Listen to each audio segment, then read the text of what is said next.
নিয়মটি হলো টি বর্ণটির ঠিক পরেই ইউ আর ই এই বর্ণ তিনটি থাকলে ওই টি এর সাউন্ড সবসময় চ হয়ে যায়।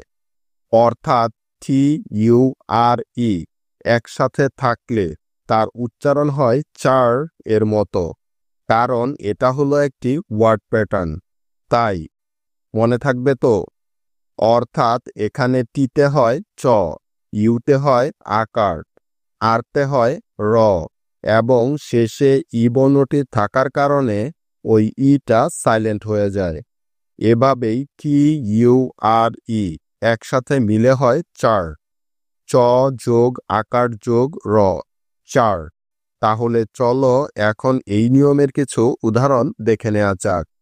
যেমন capture, nature, future, culture, posture, feature, picture, lecture, fracture, puncture, etcetera.